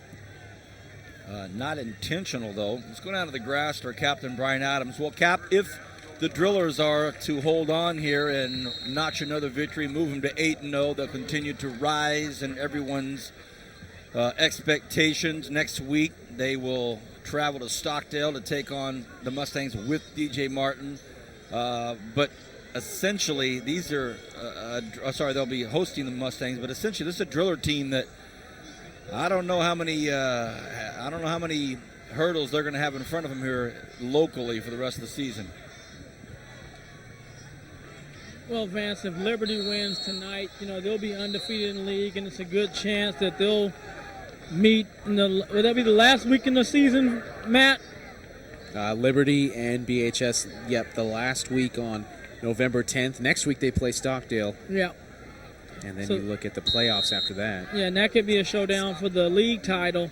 But, I think the one thing that you got to like about BHS and we've done throughout the years, they just don't, like you said, Matt, make a lot of penalties and kill themselves traditionally. Well, BHS's schedule here in their program has them playing at home as the ball is almost picked off on the far side by number 4 for BHS, and that's Sonny Rufus. That's another one that's super soft. So, like I said, these guys are playmakers. They're just not sophomores playing. They're coming up and making a minor contribution. They're big-time playmakers. It has the Stockdale game next week listed for here at Griffith Field. Right. They'll be at Liberty to close out the regular season. That should be a good one, but at last check, Liberty was down to Independence. Inger throws it, and will there be a flag? Everybody, the entire coaching staff for the Golden Hawks, hoping to get a flag. No flag, and that'll bring up a 4th down, and the punt team will come on from the Golden Hawks. So the Driller defense holds again. Brian, have any players on that defensive squad for BHS that you would single out tonight? Bad snap, picks it up. Long punt, though. And a BHS bounce goes back to the 45. Any singular names on that Driller defense, Brian? Obviously got to say the play Jermaine Irvin did was probably the most spectacular tonight. But I think the one thing about them, Vance, that makes them so good is they just play as a team. Different guys make plays in each series, and I think that's what makes them so strong. So there's not one player tonight that I would think they had such a great game that you would single them out, but definitely played together as a group and took over the Centennial offense. Timeout's called. Coach Gola wants to have a word with some of his guys. I don't think he sees what he wants to see, so he jogged out to the football field, called everybody over to the sidelines, gives us a chance to take a quick break. No, Vance, actually what he's doing is pretty smart. He's pulling out Hannibal, he's putting in Rufus, the sophomore, and he just called a timeout so he can get a few snaps before the series starts. So good call, good timeout. That way you don't have any kind of mishaps, and get them both used to the center used to a new quarterback, and the defensive back getting used to taking snaps. Very good. A couple of surprising scores at halftime. Vance, reading Zach Ewing's blog from the Bakersfield, California. Independence was up on Liberty 13-7. Independence was up 1-6. Independence was up on 6-1 Liberty, 13-7 at half. Stockdale was up 7-6 on Frontier. There's a potential matchup, obviously, for next week, BHS and Stockdale. And Garces was up 10-3 over Foothill at the half. 10-3. 10-3. Not low scoring. What about Frontier? Frontier was down 7-6 to Stockdale. Yeah. 7-6. 7-6 with DJ Martin back in the game. Martin has 2 unofficial touchdowns. His first touchdown obviously counted. The second one was a 40-yard rush that got called back because of a penalty. So potential matchup for next week, BHS Stockdale. We may be there. We may be in Wasco up the road. Couple of tough choice. Will it be BHS Stockdale game, or are we going to cover that Wasco Tehachapi game? The drama is building in the Bright House Productions truck right now. I'll tell you, Vance, that would be a heck of a matchup, watching that high-powered Wasco offense take on the Steve Denman coached Tehachapi Warriors, whose team's good on both sides of the ball. I mean, oh, man. Matt Alvarez lobbying for his selection right now. Brian Adams, sell me on Stockdale BHS next week. The score here is 24-0. Vance, you may actually make a hard sell, but I guess what we can say is we haven't seen the phenomenon in DJ run the ball. I think it's a very tough choice between football games. Will we see the Wasco Tehachapi matchup, or will we get to see the phenomenal DJ Martin on his first Bright House game of the season? We don't know. The powers that be will make the decision. Did I lobby for the Wasco game? I didn't know that. I must have done it unintentionally. You gonna drive me up there, Vance? It's 30 minutes up the road. Hey, Brian, how do you call unintentional when he talks about the vaunted I have a offensive truce, Wasco. Vance. I have a truce with him tonight Oh, you. and next week. Why? He still owes me lunch, by All the way. our viewers get to miss out on the great banter and collegial fun between you two when you guys have a truce. Who wants a truce? This is football. There's no truce in football. You got to want him to come back each week. 4th and 1. Now it looks like BHS going to line up to punt here. Aceta stands just behind his B on the BHS. Roll punt. And he Roll shanked punts it, and he punts it to the concession stands. That was what Cody Rigney looked like last week for BC. out Renegades there in had a Ventura. tough night at Ventura in the fog. For those of you that were there, you know that it was a chilly, frosty, very foggy night. Not the best night for our Bakersfield Renegades. However, they will rebound tomorrow night against one of the top teams in the state, El Camino. It seems like every Saturday night it's against one of the better teams in the state. That's the conference we play in. So the Renegades at El Camino. I hope you can listen in if you're not there joining us. And we have a 1st and 10 Centennial. Reston, the quarterback again, back in the shotgun, 8:25.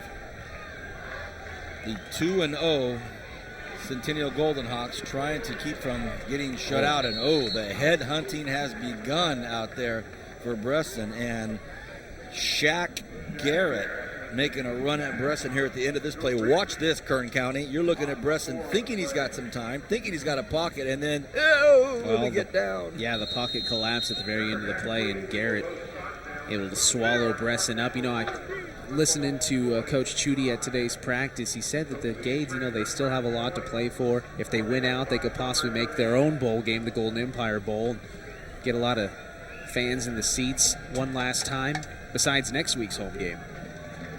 Nice play there. Bresson on the keeper. Bresson. Did he slip and fall halfway through that run? Because if he would have stayed upright, it looked like he could have gone a long way, Vance. I think he just saw 3 blue jerseys coming down on him. So you'll see here, he's not really down. Oh, yeah, he is kind of dragging his feet. He kind of took a toe drag there, but he saw a big blue wall coming at him as well. And this brings up a 3rd and 2. 3rd and 2. What do you like here for a call, Captain? 3rd and 2. Trips to the right side. I'm thinking he might try to roll Bresson out that way. If he can't throw the ball, he can maybe run for a 1st down, but you don't have time with those front guys from the drillers coming at you. Illegal motion. We've got illegal motion on the running back. He got a little happy, so now it's going to be 3rd and 7. And Bresson is dinged up. He's running off the sidelines there. His left elbow or his left wrist or left hand, something on his left arm or that extremity is not feeling good. See how he's holding it down, Brian? Well, what he has on the left side over there, he has his plays on his left arm. That's what his play card. Yeah, but he got up and was holding it kind of a little awkwardly. Yep. Bresson was another kid that played for Jim Lorentz Jack Frost Eagles. Was a backup to Kessler there as well. It's good to see Bresson, though, out of Kessler's shadow. He's been able to blossom his senior year. He's done a great job leading this Centennial team to a 4-2 record thus far. Looks like they're going to fall to 4-3 tonight unless they can mount some sort of miraculous comeback here on homecoming night. 6:45 and counting. Bresson sends Grime in motion right in front of him. Goes to Grime, read perfectly by the driller defense, and the big hit laid in there by Nacita. And Coach Nixon having a word with Michael Martins about a downfield block responsibility, I believe, that he did not get. Well, when you're in a doubles like that on the right side and you have a cornerback and an outside linebacker or possibly the strong safety coming up to cover, there's not much you can do if you're the outside receiver, as Nacita just goes in there and plants him. Yeah, because you see on the left side of the screen right there, there's Martins. He can't do anything about that outside linebacker, Nacita, coming in. End over end punt's probably going to be taken. Good field position, 35, but the Golden Hawks trying to push him back. Nice job. Gets up to about the 38-yard line. Again, a nice run back by Jermaine Irvin. So Irvin, another junior, making his name known on this historic football team. This is a school marked by championships, judged by championships. They're a team and an organization that is expected to win every year, as we talked about last week. Not always easy or fair, as the ball taken up to about the 44-yard line.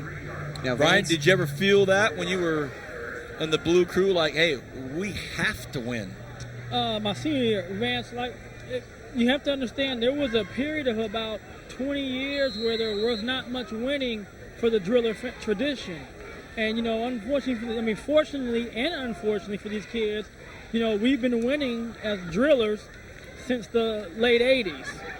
So there's more pressure on them to have to perform and be up to that standard. Our pressure was on ourselves is to reestablish that tradition. That's what Pat Preston wanted to do. That was his goal. Fortunately, we were able to do that. God blessed us all to be there at the same time. We had over 10 guys off that 88, 89 team play Division I college football. So we were very talented, very great coaches, but Pat Preston and his staff. And the tradition got rebuilt, so to say. So these guys have a much different pressure on them, Vance, because people every year expect them to win. And even this year they were going to be rebuilding, and there wasn't much expected of these guys. And here they are with all these sophomores and a couple of seniors, mostly juniors, and they're dominating again. So, like I said earlier, I think this is probably one of Coach Gold's, in my opinion, one of his better coaching jobs as he's been a driller coach. Now, Coach Gold, if you talk to Coach Gold, he's never going to talk rebuilding. That's never going to come out of his mouth. That's never going to be part of his vocal philosophy. You're looking at two of the great Kern County coaches here in Gola and Nixon. Tonight, the drillers getting the better of the Golden Hawks. The Golden Hawks defense does hold. Here comes a punt. Nacita hammers one, and it's taken at the 25-yard line. And looking for some decent field position here. The ball is taken out there by Andrew Doherty. Doherty gets up to about the 38-yard line. Yeah, doesn't that bode well for the future, though, for BHS, knowing that they're playing so many sophomores and juniors? And obviously, you're seeing a lot of younger players get some PT here in the late stages of this game with 4.5 left to go. And I think the future, there's just so much upside for this driller team and for this driller future. Well, kids want to come here now. Like I was saying, in 87, 86, you didn't have open enrollment, and people weren't afraid of drillers. In 87 season, Vance, your Arvin Bears beat the drillers to keep them out of the playoffs in the rain. So, who today would say the drillers would get beat by Arvin High? It's just not something you would hear today, but that's the state of the football program, over 20 years ago. 4:14 remains in this football game. Interesting points, great history, brought to you by our captain, Brian Adams. Matt Alvarez, a Foothill High Trojan. And we dip below 4 minutes here. The Golden Hawks trying to get off the snide, get something on that scoreboard.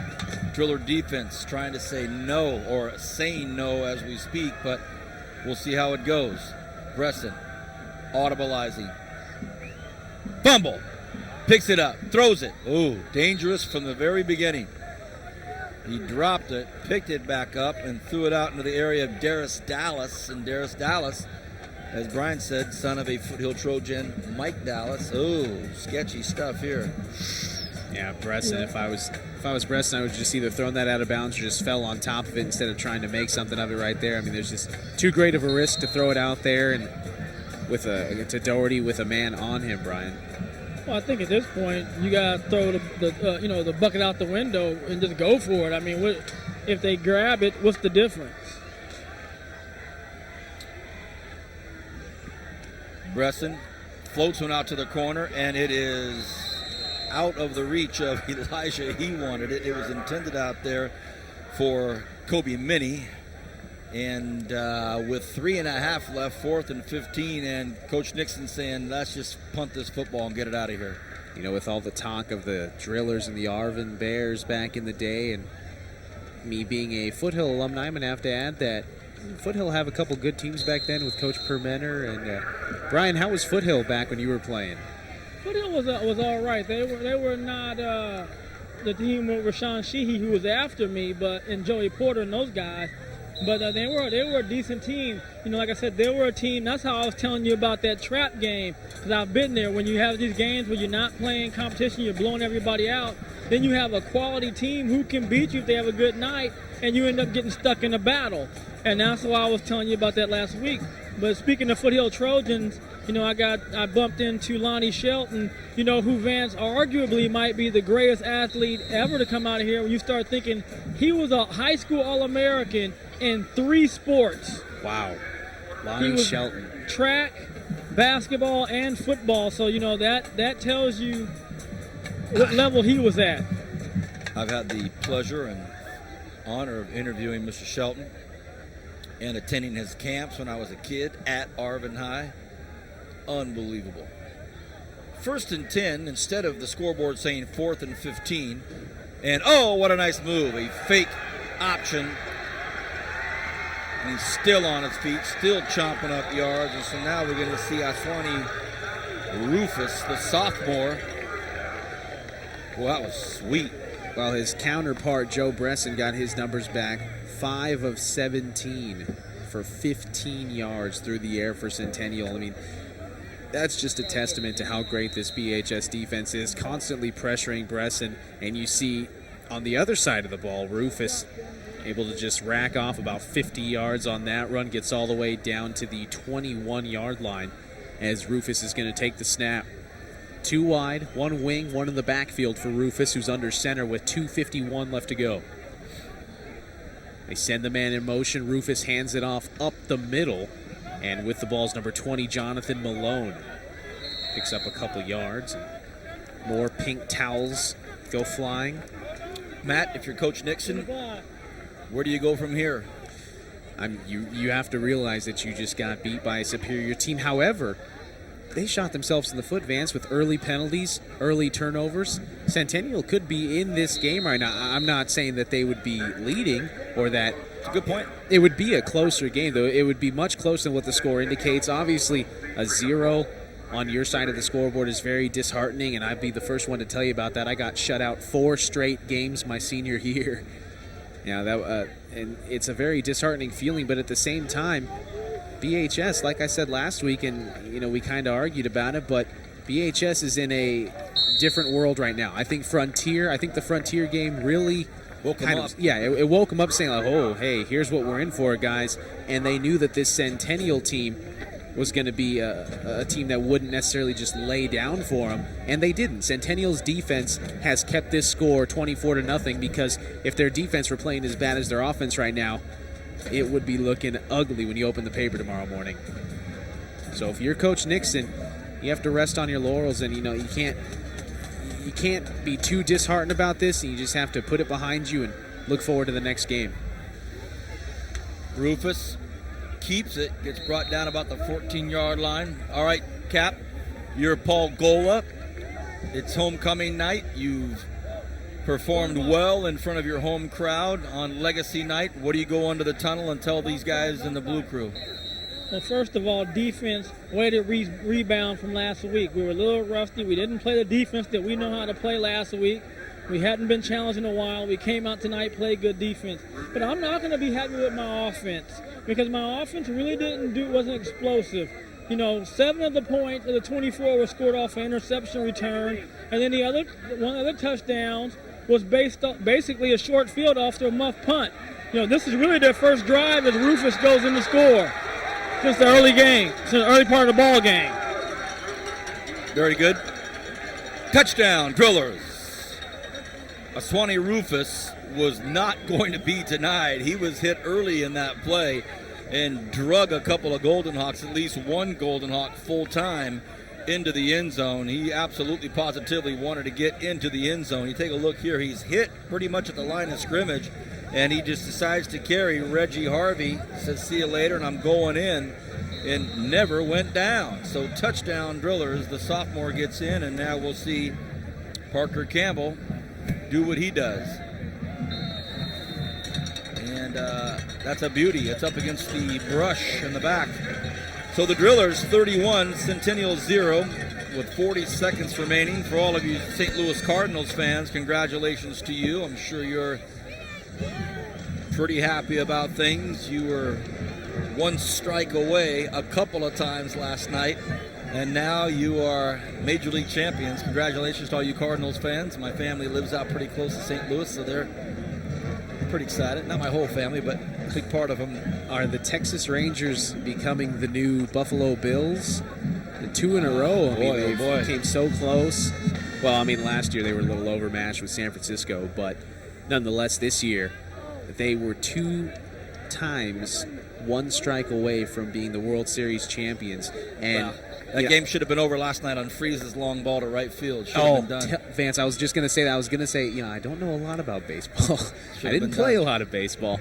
But don't you think you should be given a little more effort if the World Series is riding on that one catch? If I was an outfielder, I would run through the wall to get to that ball. Thrown off. You could tell his sight line or his judgment got thrown off and just wasn't in a position to make the catch. And I think even Freese thought it was caught. So what an incredible comeback for the Cardinals. Tony La Russa, the magician. Oh, that guy's a magician for sure. He's going to get a pay raise. Pujols is going to go to the Angels. Duncan is hitting coach, been around a long time. I mean, pitching coach. Mark McGuire, the hitting coach. Well, get this, Vance. I mean, now Pujols' price tag goes up that much more as he's going to be an unrestricted free agent, free to go wherever he wants. He'll play for St. Louis. Do you think so? Oh, yeah. You think if the Yankees offered him a $300 billion contract because they can afford it? $300 billion. You never know. Listen, our cameraman Kevin almost fell off the scissor lift. $300 billion. $300 billion. You are making this tough on me, young Come on, Mateus. Brian. This truce you have is letting down all of our viewers. No. Obviously, we got playoffs and other things. Plus, I got to pay off his lunch. When I pay off his lunch, then I'll be able to say something. In case you guys have never heard of sarcasm, that was a bit of sarcasm I was using there. $300 billion. However, his price tag is going to go way up. Here we go. Back to football. Last 40 seconds of this deal, and the refs blow the whistle before it goes. Just want to, on the night of Game 7, we'd be remiss of us to not at least talk about it for a minute or two. So congratulations to the Cardinals. And the Golden Hawks get a free 5 yards, and it'll be 1st and 5. They're on their own 25 with 40 seconds remaining in this high school football game of the week. And it's a keeper. And a nice run up to the 45-yard line. And it was quarterback Regan Inger. So Regan Inger, nice run. Get some more yards. Yeah, Inger's definitely showing some will, some pride in his Golden Hawks, wearing that gold helmet, glittering in the lights that we have here, and he's able to pick up a good bit of yardage.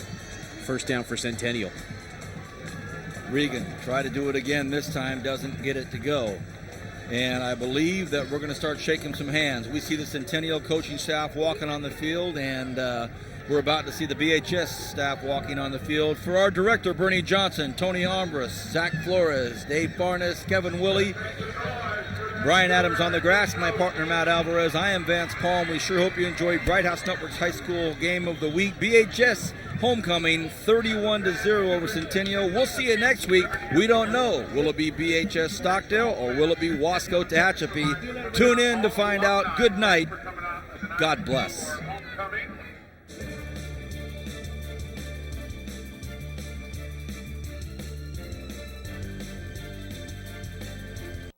Imagine the endless possibilities you can explore when you have Bright House Network's exclusive Roadrunner Lightning. It's high-speed internet service that can seamlessly connect all your favorite wireless devices so everyone in your home can accomplish more in less time. And our wideband technology has the bandwidth that meets your needs for online video, gaming, large file downloads, and any other possibilities you discover. Create an internet experience like no other with Roadrunner Lightning. Call today and get free installation. Learn more at brighthouse.com/lightning. This is wideband. Wow, I can't believe you just told me that. Well, I felt that I should be honest with you about the type of stuff I'm into. I'm into it too. You are? I'm all over it. Living room, bedroom, in the shower. Well, do you want to do it here? Now? Well, yeah, it'll be awesome. Okay.